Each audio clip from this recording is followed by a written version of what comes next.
10 गात्र विधान। गरुड़ जी बोले, हे केशव, आप 10 गात्र की विधि के संबंध में बताइए। इसके करने से कौन सा पुण्य प्राप्त होता है और पुत्र के अभाव में इसको किसे करना चाहिए। श्री भगवान बोले, हे ताक्ष्य, अब मैं 10 गात्र विधि को तुमसे कहता हूँ, जिसको करने से सत्पुत्र पितृऋण से मुक्त हो जाता है। पुत्र पिता के मरने पर शोक का परित्याग करके धैर्य धारण कर सात्विक भाव से समन्वित होकर पिता का पिंडदान आदि कर्म करे।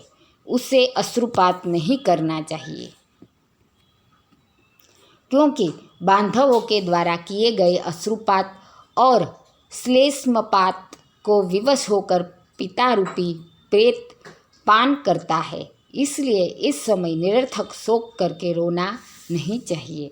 यदि मनुष्य हजारों वर्ष रात दिन शोक करता रहे तो भी मृत प्राणी कहीं भी दिखाई नहीं पड़ सकता। जिसकी उत्पत्ति हुई है उसकी मृत्यु सुनिश्चित है, और जिसकी मृत्यु हुई है उसका जन्म भी निश्चित है। इसलिए बुद्धिमान को इस अवसंभावी जन्म मृत्यु के विषय में शोक नहीं करना चाहिए। ऐसा कोई देवी अथवा मानवीय उपाय नहीं है जिसके द्वारा मृत्यु को प्राप्त हुआ व्यक्ति पुनः यहाँ वापस आ सके। अवसंभावी भावों का प्रतिकार यदि संभव होता तो नल, राम और युधिष्ठिर महाराज आदि दुख न प्राप्त करते। इस जगत में सदा के लिए किसी का किसी भी व्यक्ति के साथ रहना संभव नहीं है। जब अपने शरीर के साथ भी जीवात्मा का सार्वकालिक संबंध संभव नहीं है तो फिर अन्य जनों के आत्यंतिक सहवास की तो बात ही क्या। जिस प्रकार कोई पथिक छाया का आश्रय लेकर विश्राम करता है और विश्राम करके पुनः चला जाता है, उसी प्रकार प्राणी का संसार में परस्पर मिलन होता है। पुनः प्रारब्ध कर्मों को भोग कर वह अपने गंतव्य को चला जाता है। प्रातःकाल जो भोज्य पदार्थ बनाया जाता है वह सायंकाल नष्ट हो जाता है। ऐसे नष्ट होने वाले अन्न के रस से पुष्ट होने वाले शरीर की नित्यता की कथा ही क्या। पितृमरण से होने वाले दुख के लिए यह पूर्वोक्त विचार औषध स्वरूप है। अतः इसका सम्यक चिंतन करके अज्ञान से होने वाले शोक का परित्याग कर पुत्र को अपने पिता की क्रिया करनी चाहिए। पुत्र के अभाव में पत्नी को और पत्नी के अभाव में सहोदर भाई को तथा सहोदर भाई के अभाव में ब्राह्मण की क्रिया उसके शिष्य को अथवा किसी सपिंडी व्यक्ति को करनी चाहिए। हे गरुड़, पुत्रहीन व्यक्ति के मरने पर उसके बड़े अथवा छोटे भाई के पुत्रों या पौत्रों के द्वारा 10 गात्र आदि कार्य कराने चाहिए। एक पिता से उत्पन्न होने वाले भाइयों में यदि एक भी पुत्रवान हो तो उसी पुत्र से सभी भाई पुत्रवान हो जाते हैं, ऐसा मनु जी ने कहा है। यदि एक पुरुष की बहुत सी पत्नियों में कोई एक पुत्रवती हो जाए तो उस एक ही पुत्र से वे सभी पुत्रवती हो जाती है। सभी भाई पुत्रहीन हो तो उनका मित्र पिंडदान करे, अथवा सभी के अभाव में पुरोहित को ही क्रिया करनी चाहिए। क्रिया का लोप नहीं करना चाहिए। यदि कोई स्त्री अथवा पुरुष अपने इष्ट मित्र की और्ध्वदैहिक क्रिया करता है तो अनाथ प्रेत का संस्कार करने से उसे कोटि यज्ञ का फल प्राप्त होता है। हे खग, पिता का 10 गात्रादि कर्म पुत्र को करना चाहिए, किंतु यदि ज्येष्ठ पुत्र की मृत्यु हो जाए तो अति स्नेह होने पर भी पिता उसकी 10 गात्रादि क्रिया न करे।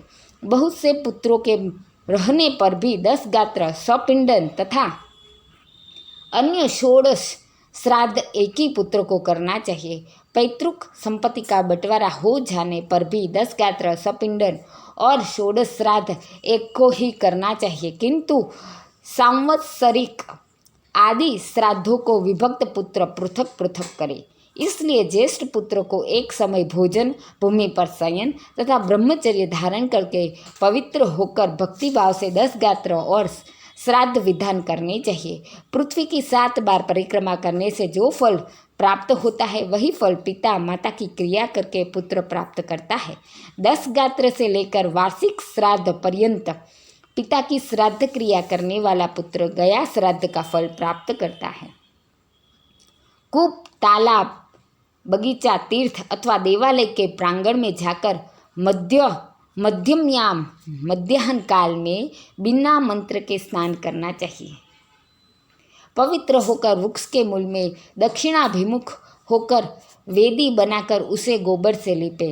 उस वेदी में पत्ते पर कुश से बने हुए दर्भमय ब्राह्मण को स्थापित करके पाद्यादि से उसका पूजन करे और इसके पश्चात उसके आगे पिंडदान करने के लिए कुश का आसन रखकर उसके ऊपर नाम गोत्र का उच्चारण करते हुए पके हुए चावल अथवा जौ की पीठी आटे से बने हुए पिंड को प्रदान करना चाहिए।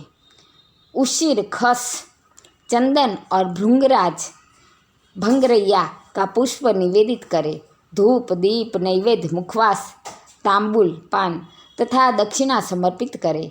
तदंतर काकांड, दूध और जल से परिपूर्ण पात्र तथा वर्धमान वृद्धि क्रम से ही दी जाने वाली जलांजलि प्रदान करते हुए यह कहे कि अमुक नाम के प्रेत के लिए मेरे द्वारा प्रदत्त यह पिंडादि सामग्री प्राप्त हो। अन्न, वस्त्र, जल, द्रव्य अथवा अन्य जो भी वस्तु प्रेत शब्द का उच्चारण करके मृत प्राणी को दी जाती है उससे उसे अनंत फल प्राप्त होता है, अक्षय तृप्ति प्राप्त होती है। इसलिए प्रथम दिन से लेकर स्वपिंडीकरण के पूर्व स्त्री और पुरुष दोनों के लिए प्रेत शब्द का उच्चारण करना चाहिए। पहले दिन विधिपूर्वक जिस अन्न का पिंड दिया जाता है उसी अन्न से विधिपूर्वक 9 दिन तक पिंडदान करना चाहिए। 9वें दिन सभी सपिंडीजनों को मृत प्राणी के स्वर्ग की कामना से तैलाभ्यंग करना चाहिए और घर के बाहर स्नान करके दूब एवं लावा लेकर स्त्रियों को आगे करके मृत प्राणी के घर जाकर उससे कहे कि दुर्वा के समान आपके कुल की वृद्धि हो तथा लावा के समान आपका कुल विकसित हो। ऐसा कह करके दुर्वा समन्वित लावा को उसके घर में चारों ओर बिखेर दे। हे खगेश्वर, 10वें दिन मांस से पिंडदान करना चाहिए, किंतु कलयुग में मांस से पिंडदान शास्त्रतः निषिद्ध होने के कारण मांस उड़द से पिंडदान करना चाहिए। 10वें दिन क्षौर कर्म और बंधु बांधवों को मुंडन कराना चाहिए। क्रिया करने वाले पुत्र को भी पुनः मुंडन कराना चाहिए। 10 दिन तक एक ब्राह्मण को प्रतिदिन मिष्टान्न भोजन कराना चाहिए और हाथ जोड़कर भगवान विष्णु का ध्यान करके प्रेत की मुक्ति के लिए इस प्रकार प्रार्थना करनी चाहिए। समान कांति वाले पीत वस्त्र धारण करने वाले अच्युत भगवान गोविंद को जो प्रणाम करते हैं उन्हें कोई भय नहीं होता। हे आदि अंत से रहित शंख, चक्र और गदा धारण करने वाले अविनाशी तथा कमल के समान नेत्र वाले देव विष्णु, आप प्रेत को मोक्ष प्रदान करने वाले हो।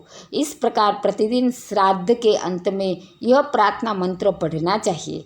तदंतर स्नान करके घर जाकर गोग्रास देने के उपरांत भोजन करना चाहिए। इस प्रकार गरुड़ पुराण के अंतर्गत सारोद्धार में 10 गात्र विधि निरूपण नामक 11वां अध्याय पूरा हुआ।